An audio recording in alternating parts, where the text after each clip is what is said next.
Hello and welcome to the Rally Point with Dominic Fielder, the author of the King's German series, and myself, Rob McLaren, the author of the Gobert series. Hello, Dominic Fielder. Hello, Rob. How are you? I am superbly well. Tickety-boo, Ginger Peachy. Now, everyone, we each month at the Rally Point, we catch up with friends who enjoy the Napoleonic period, and we're recording the first 30 minutes of the gathering, but once the recording is over, we remain online and the conversation continues. This month, we would like to welcome Dr. Adrian Goldsworthy, a historian based in Wales and an author of both a Napoleonic and Roman fiction series. And allow me to share these, the True Soldier Gentleman series and the Marvelous Vindelander series, and he's brought out a new series as well. Welcome, Adrian. Welcome. Thank you for inviting me. It's very nice to be here.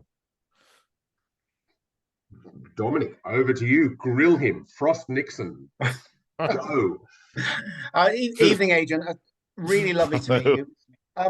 You too. I just wanted to ask, first of all, as an academic, somebody who's also written very successfully in the fiction world, how do you find marrying up those two disciplines?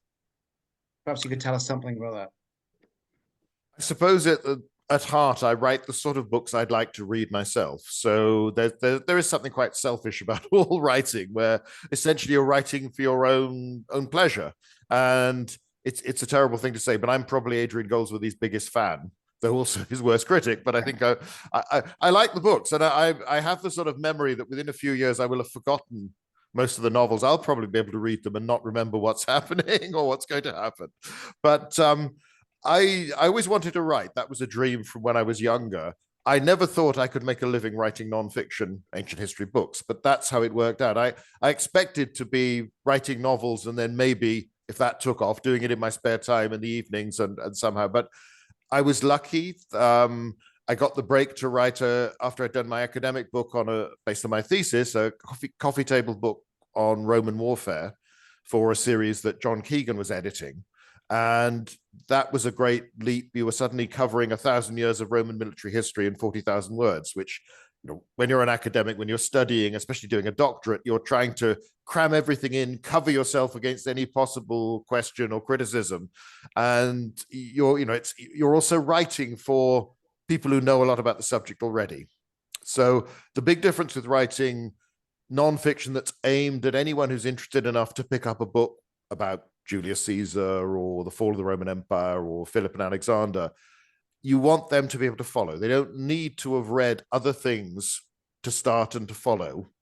Hopefully, for the people who have, and there are plenty out there, there are new things, there are new ways of looking at it, new interpretations in your book. But you want to be able to take anyone who's just got the interest. I want to know about Caesar. You want them to be able to follow, them to be able to understand and learn as you go along. So it's a different technique. It's different to writing for a purely academic audience, where I remember Harry Sidebottom, is an academic, who's also written very successful novels on 3rd century AD. We were at a book festival once, and we worked out that with some of the articles we've written for academic journals, if we haven't met all the people who have ever and will ever read these things, we will at some point in our lives, because it's just a small world. And, you tend to come across people. So that's different. It's all about talking to the audience. I tried writing a novel years ago, couldn't sell it.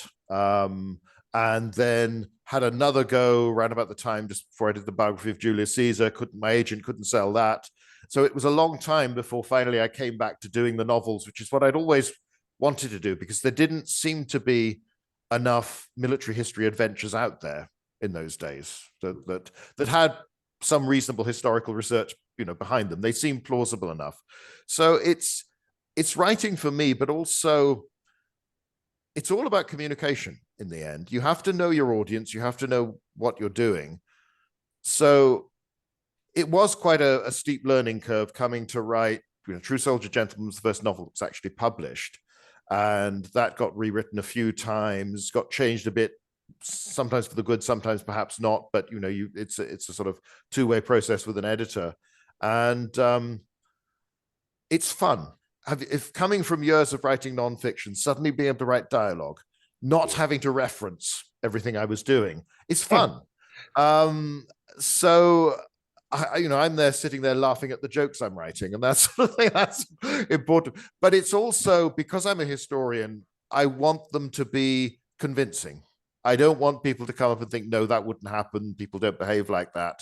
They didn't sound like that. They didn't speak like that at the time. So you're obviously telling a story, and you can't rely on people wanting to know about your topic in the same way. They're not going to read a novel about the Peninsular War. If they just want to know about the Peninsular War, there's plenty of good nonfiction history out there for them to read. So you have to make your characters involving. People have to want to know what's going to happen to them. They want to spend time with these people, and they want to spend time in a world that seems convincing. I mean, I do think that if done well, a good historical novel can give you a feel for a period much quicker than reading nonfiction. You've got to read a lot more before you start to pick up the sort of things that you have to talk about as a novelist. How do they dress? What are they eating? What are the smells? What are the sounds? What's the environment? That it's very personal from the beginning. So it's learning to do that and learning to pace it so that, True Soldier, Gentleman, I wrote intending it to be the start of a series, so it's probably slower paced because you're setting things up with a sort of ensemble cast, which some people like, some people don't like. You're sort of relying on enough readers liking it enough to follow on and want to thinking that there is promise, something's going to happen. Whereas with a history book, you have to be careful about how much background you throw at someone from the start. So they're different, but I hope they're mutually beneficial. To me, writing is a craft, and the only way to learn it is by doing it. You've got to sit down, you've got to play with words, you've got to play with stories, you've got to try and communicate. And I'm sure people can learn a lot from creative writing courses and all that sort of thing. But in the end, unless you actually sit down and write something and turn it into stories that work, and I certainly hope each book I write is better than the ones I've done before, that I've picked something up. And I think I learned something about pacing and storytelling and the way a narrative works that I've taken back to the history. And I hope the ones I've written since I've done the novels are more readable. But it is different. But for me, it's nice. It means for a few months a year, I can just do something different. Yes. And then I go back to the sort of day job of nonfiction. And I enjoy that. So I enjoy each one at the time. And by the end of it, I'm thinking, oh yeah, I want to change. But then it's nice to do. So yeah, that's how it's worked for me. I think when you were talking about that idea, you're sort of joking about the idea of memory, about reading your books again. I think there's a sort of an afternote. Brandon Cornwall wrote about writing and saying that if you write a manuscript and just put it away for a month and come back and read it, if it feels like it's written by someone else, if it feels like the story you want to read, then you're onto something. Because if it's engaging you, it'll engage your audience.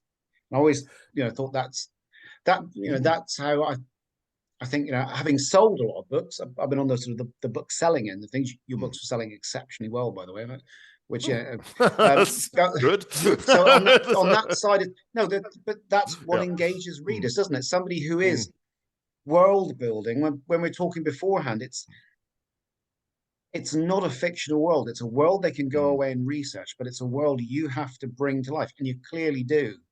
So whatever area you're writing, whether it's Napoleon, whether it's the Roman world, you're bringing it to life for readers. Now, so what I was going to ask you next is about the Roman world. What particularly draws you to that sort of end of first century Rome? What is it that makes you think that's where the stories are? It's difficult, really. I mean, I find history just fascinates me, and I can go anywhere, visit anything, or see a book and very easily get distracted and want to read about that or find out more. I think the Romans have always been special to me because I grew up in an area where there are Roman sites close by. So we weren't far from Caelian, where you've got the amphitheater, the Legion base, Caerwent with its 3rd century walls. So that made that history very immediate. It felt like my history. I could go and crawl all over it as a kid, pester my parents to take me there when I was little. So that's always been just, there's something about the Romans, as one friend of mine said, who also writes, you might not want to live next door to the Romans, but they were never dull. You know, they produced lots of good stories. And I think the reason why I've set the novels, the Vindelander series, and then the second trilogy, which takes the same characters further afield than for the last one, which comes out a couple of weeks' time, brings them back to Britain for the building of Hadrian's Wall. It's the Vindelander writing tablets inspired me, because the one thing, the joy of doing True Soldier Gentleman in that series is the wealth of material you have for the Napoleonic era and the nature of that material, all the personal accounts, the letters. That's what caught my imagination years and years ago. Inspired by the first Sharpe's Eagle coming out when I was at school, my brother reading it, older brother, and saying, oh, this is good, you'll like this. Then going to the library and finding Letters of Private Wheeler, Johnny Kincaid, all these. There was a very good section, by chance. It isn't there now in the library, but then it had a good military history. And obviously one of the librarians had just liked this stuff. So there was a lot there to read. You don't really get that in the Roman period. We have Cicero's letters, Pliny's letters. You get people from the very top. You don't get the ordinary soldiers or even the junior officers' view. The closest you do is with papyri from Egypt, but particularly the Vindelander writing tablets. And I remember, reading those years ago as they were coming out and thinking, there are stories there. You want to know more about these people whose lives you just glimpse. And the Vindelander, the first novel's really inspired by the birthday invitation from the wife of one garrison commander to the wife of another garrison commander. And because it's, I see the Vindelander books as essentially Westerns. They're frontier stories. There's a military context, but it's clash of cultures. It's a dangerous world. It's living on the fringes of the Roman Empire. So, traveling to this birthday party doesn't quite go as planned in my story, which I'm sure didn't happen in reality. But so it gave a glimpse of the sort of stuff that I love so much about the Napoleonic era, because it's just, yes, you go back to American War of Independence, something, there start to be personal accounts. But compared to that explosion that you had with the Peninsula, with Waterloo, and it's partly a reflection of literacy, it's partially the size of the conflict and the sheer scale of the army, and the realization that this was so important. So when they talk about, wet bivouacs and how they were cooking, what they were cooking, just being hungry, boots falling to pieces, all that very personal stuff, it makes it come alive. I mean, I grew up, my father had a small shop selling fridges and electrical goods and that sort of thing. He'd been in the Merchant Navy during the Second World War and the army in the years just afterwards. And small shops in Britain attract these old men that don't have anything better to do and come and talk. And there were people who'd soldiered in India and been in the Air Force and been air gunners. And as children, you'd hear the little bits, the funny stories they were telling. Because obviously the serious stuff, they waited until you weren't around and then they'd talk about that. But a lot of it was funny. A lot of it was exciting. It was very exotic. So I grew up with that sense of these people's lives. They'd had adventures, as I saw it. And coming to the Peninsular War and Waterloo stuff, you get that same sense of some terrible things as well, but also it's very human, and it's more of a worm's eye view of history than you can ever really get for the Roman period. So that's really how Vindelander took off, why I came to that period, because it's, in terms of wider histories from the Roman period, there's next to nothing. We don't know what was going on in Britain in this period. The second trilogy, which takes the Flavius Ferox character sort of further afield. We've got one in the Second Dacian War. Huge conflict. There's Trajan's Column there in the middle of Rome with all these pictures on you. It's like a Bayeux tapestry without the commentary, but the literary accounts are tiny, and most written centuries later and then summarized by Byzantines even later.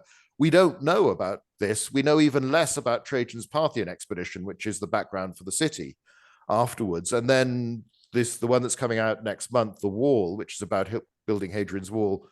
Hadrian's Wall is mentioned something like 6 times in all of Greek and Latin literature. That's it. And nobody really tells us anything about why it's there, what it's supposed to do, how it's supposed to work, the process. We deduce it from archaeology. So trying to take that world and make a convincing 3-dimensional world for that was just interesting. It was the aspects of the Roman army I'd studied, but I'd not been able to get to. It gave me a chance to play around with ideas. Well, look, to take up on a couple of points there. First of all, um, the books that are available in libraries now, where do you see the not just the teaching, but the history of the way that Roman studies are going? How do you see those progressing? Also, I'm going to give you Dr. Indiana Goldsworthy. I'm going to give you find, one find from the whole of Roman history that hasn't happened yet. What would you like to find that will give you a brand new insight on something? But you can only have one. If well, so the first one, which I can't now remember. What was the first question? Where do you think academic studies where they're going? Yes. Yes. There is a problem in academic studies generally that it's the way research has tended to go in the last few decades, and then teaching has followed it. People have got narrower and narrower in the subject that they study, to the point where they want to teach that as well to students, but they don't ever teach the basic courses that give them the context. So, you study ancient history, you need to do classical Athens, you need to do late Republican, early imperial Rome. Those are the sort of key periods, best documented, best sources. If you understand those, you get a sense of what's going on. People can study a degree now, they don't necessarily do that, but they've done things on slavery, role of women, masculinity, all this sort of stuff. All very well in its place, but its place is once you've got more background knowledge. There are still plenty of scholars out there doing terrific stuff, but there is always the danger. One advantage I've had is that I can write a biography of Caesar and take, say, 3 years on it. If I was going to try and do the definitive study of Julius Caesar, that would be a lifetime's work, probably for a team of scholars, if you went into every controversy, every doubt about the evidence. So it is more difficult. So it's a shame. I find it, and it varies from country to country, but I don't feel history is taught as well in schools as it used to be. It's less of a story now. It's again become thematic, and they don't, they'll do a lot about the Industrial Revolution. They'll do something about medicine, but they won't fit it in. You need the kings and queens and battles, the old-fashioned stuff, somewhere to get a sense of when did this happen, who's involved, what's going on. And, there's an element of history as soap opera that's worth preserving, because it helps you remember all the time these are just people.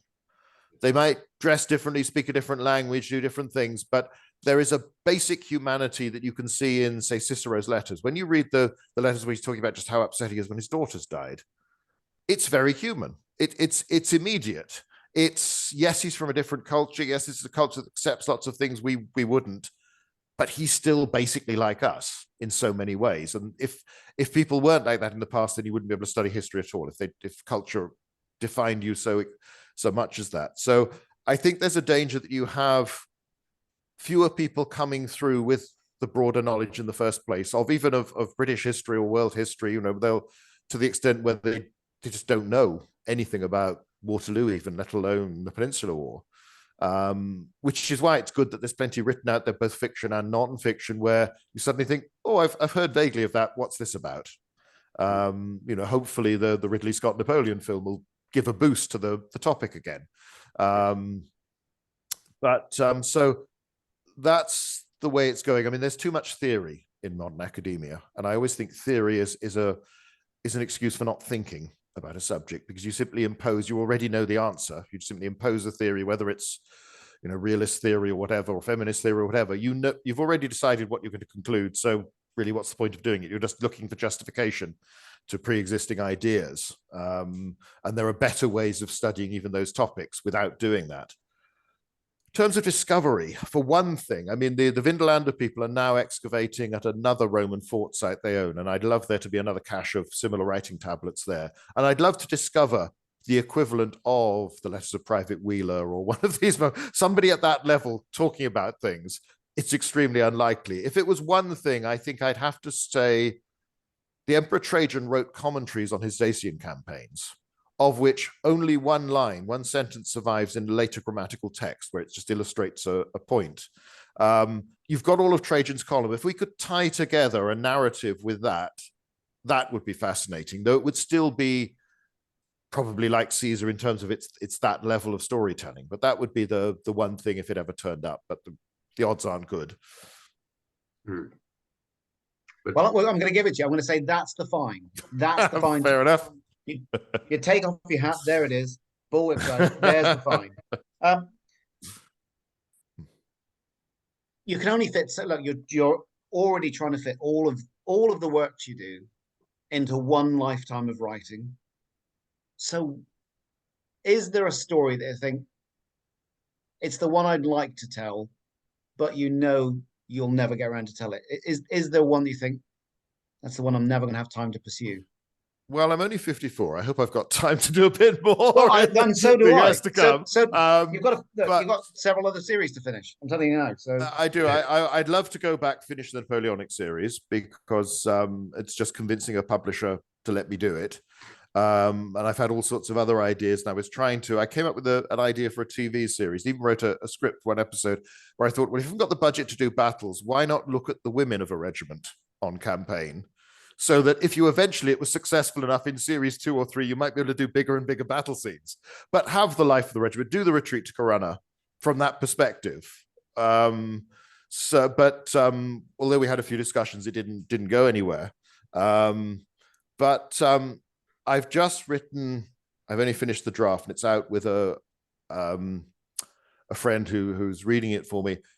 As a one-off to come out next year, I've written a novel about the Battle of Normandy, because that's something I wanted to write for years, because there was a story that's probably apocryphal, but in the prep school I went to, there was one class of boys from the 30s, none of whom survived the Second World War, because they were of the age to be the subalterns and the air crew and all the really dangerous jobs. And they were of the background that was your natural path. Now, it's probably exaggerated. I suspect the casualties were very high, but again, we'll get, it'll be the 80th anniversary next year. There'll be a lot of D-Day stuff, and there should be, but it'll tend to be all about June the 6th. There's not going to be many veterans left. So I've tried to bring together what I've heard over the years, what I've read over the years, that experience, and have 3 youngsters from all who'd been to the same school finding themselves in different roles in Normandy and all coming together. So it's a little bit more serious than the sort of boys' own adventures that essentially is what I see my earlier stuff as. So that's something I've done. We'll see how other people like it or not, that I've wanted to do for a while. I find there are a few ideas that you have bubbling away for years, but most tend to develop while you're doing something else. And suddenly you think, I want to write that. So the last ancient history book I did I've got one coming out in July. The last one I did was on Philip II and Alexander the Great. So much more Greek than I've tended to do in the past. Because I've written that, the book I'm going to do next, I haven't started yet, is going to be a history of Athens and Sparta. And it was the book I wanted to exist, that I could refer people to as to, this is how we get to where we start the Philip and Alexander story. So it's a long 5th century. It's going from the sort of the development of democracy in Athens in the late 6th, Persian Wars through Peloponnesian War, because people write about the Persian War, they write about the Peloponnesian War, but they don't do the whole thing. So it's Athens and Sparta, these 2 experiments in different ways of running a city, different cultures, and the context, just how typical are they of other Greek cities, what's going on in the wider world. So as I say, it's a book that I thought ought to be there and wasn't, in a modern popular account of this. So that's the next non-fiction book that I'm going to write. I've got another one that's already done that's coming out in July. And then after that, we'll see. I don't yet know what I want to write. There are several books I'd like to write, but others come along, and there's always the danger. The book I've got coming out next is, in Britain, it's going to be called The Eagle and the Lion. In America, it's going to be called Roman Persia, but it's the same book. And that follows the Romans from their first contact with the Parthians in early 1st century BC, right the way through to the 7th century AD, when they have the last war with the Sasanian Persians, and then the Arab Muslim armies suddenly expand and the Persian Empire is gone within a couple of years and the Roman Empire is left as tiny. So it's all the history, all the contact between the only other big empire that was out there and Rome. And that was something that just developed partly in a phone conversation. And I slightly regret when the head of the publishing house rang me up, because I was originally going to do something else, and they discovered there was another book coming out probably a year or so before mine on that topic. So we put that aside. And very briefly, he actually said, well, do you want to write a military life of the Duke of Wellington? And I was far too academic and sensible, and I hummed and hawed and thought, oh, well, I think there's better qualified people than me out there. But actually, since then, I've wished I'd bitten his hand off and said yes to write it, because I don't know how good it would be, but I would like to. There were things doing the novels when I was researching for those that surprised me, that didn't quite fit. For instance, I think it's the third one, Send Me Safely Back Again, with Talavera campaign.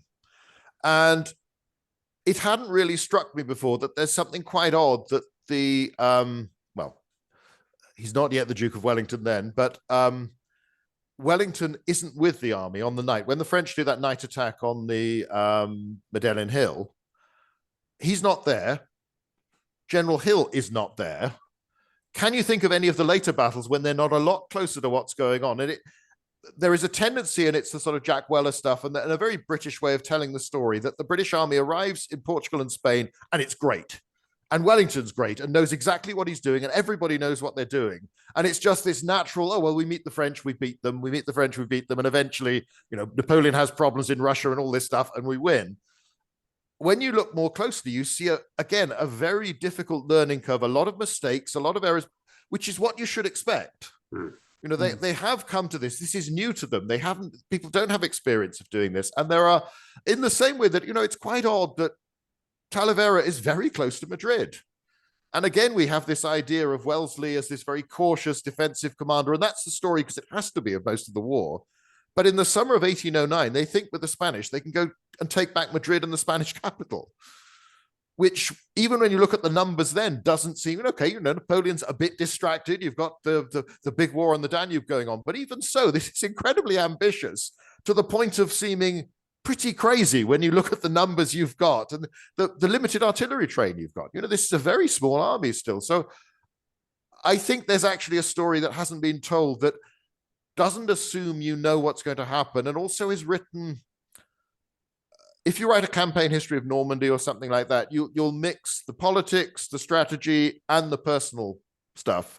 People like Max Hastings do it, James Holland, this sort of thing. There's a lot of good stuff out there.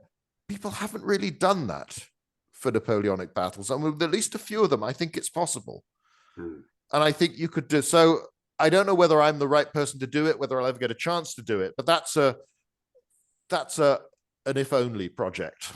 Would be a sort of the British side of the peninsula, or maybe even just Wellington side of it, Wellington and more, because obviously the wider war is so big. And I was in Spain in February, and I was being reminded by the Spanish archaeologists that there was a lot more to that war than the British, as far as quite reasonably.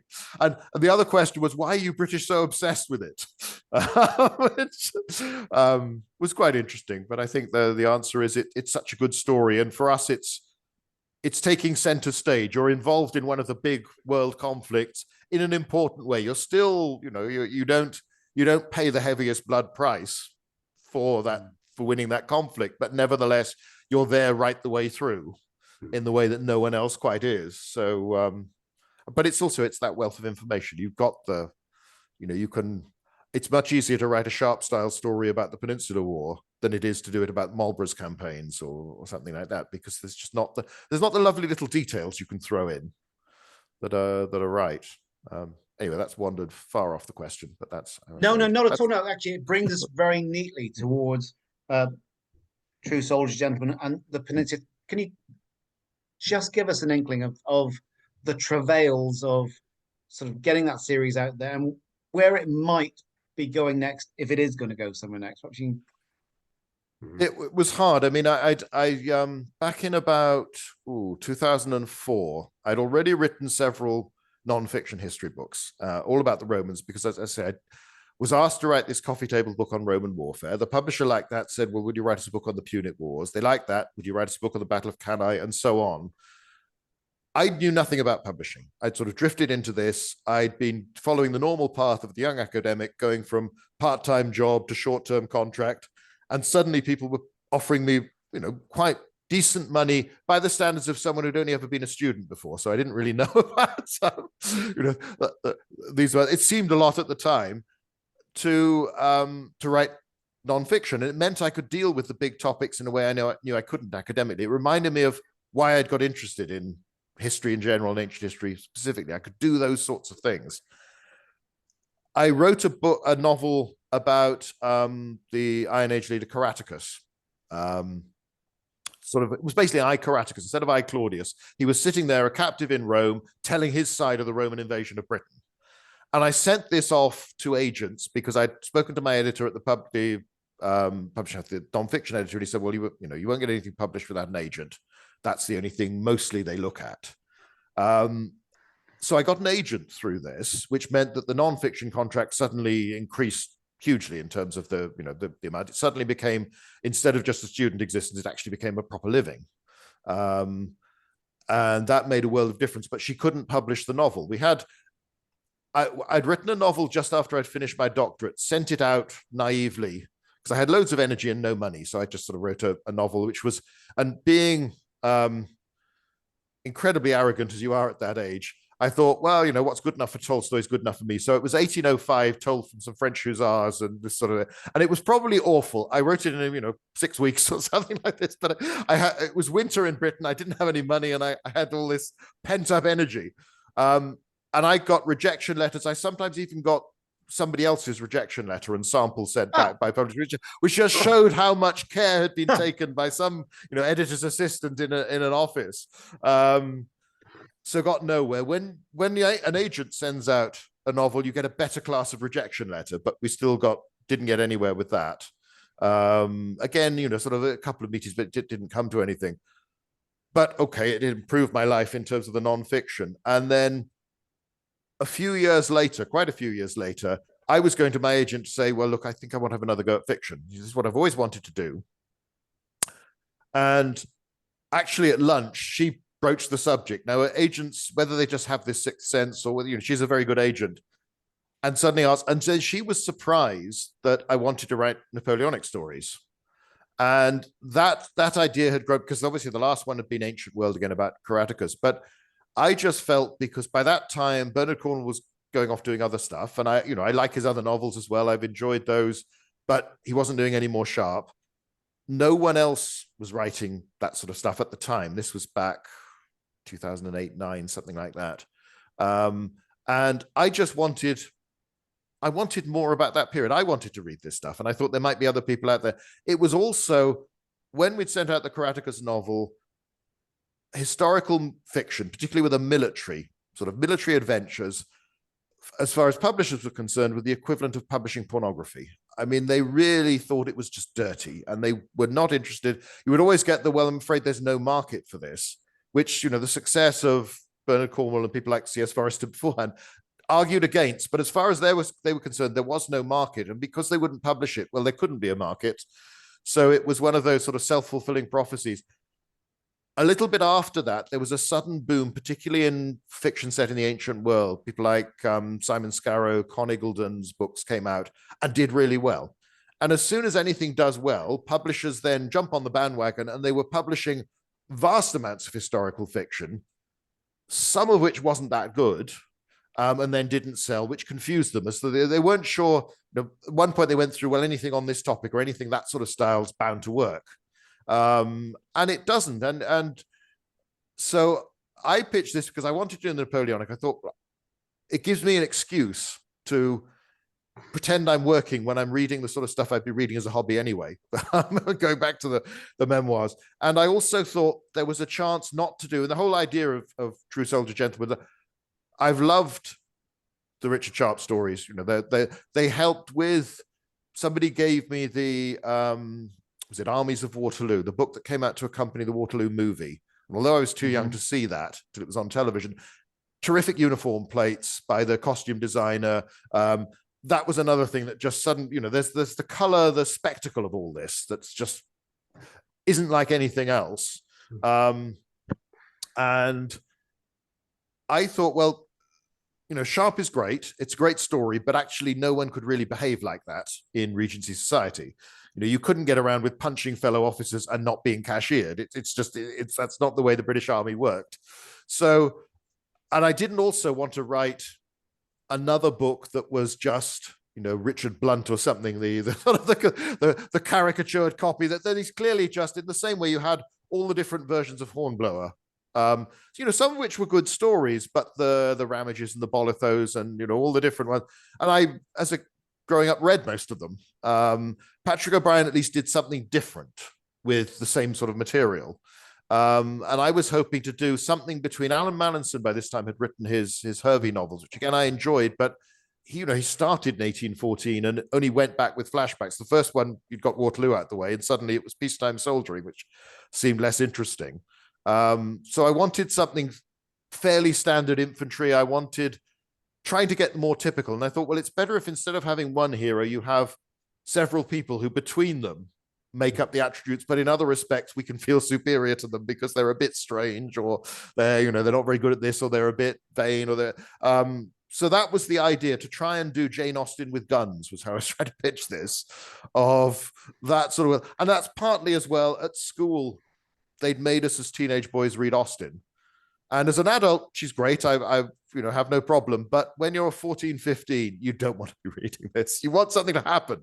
And particularly as occasionally Captain so-and-so will turn and will come back on leave from the Navy. But there's this incredibly big war going on all the time these stories are set, and it doesn't impinge in any meaningful way on what's happening. So it was a combination of that to try and, again, write stories that I wanted to read, and hopefully other people would as well.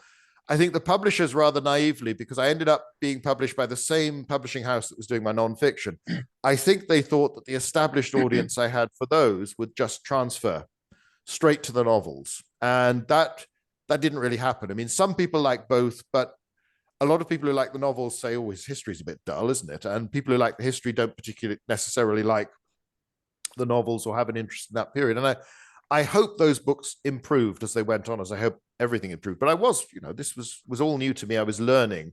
I had a very good editor for that series, which helped a lot. Though he did warn me at the start that everything he likes tends to go out of print quite quickly. So, and there's a lot of his stuff. The emphasis on dialogue and this sort of thing is things that he liked.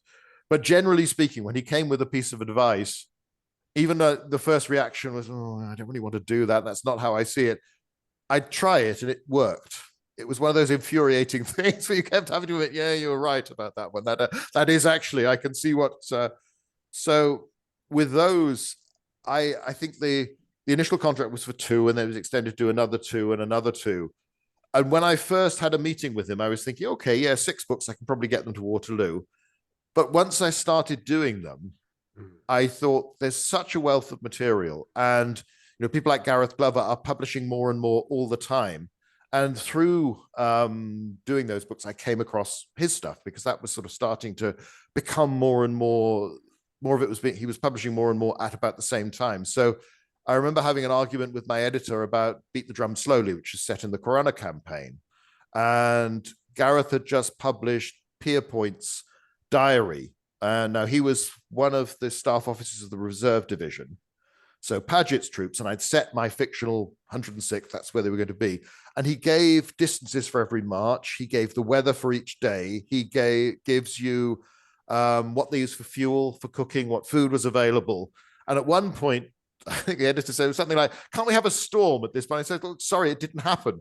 On the 27th there was. And it bothered me enough that I've got to believe it's real, that it could have happened. Yes, it didn't, but it could.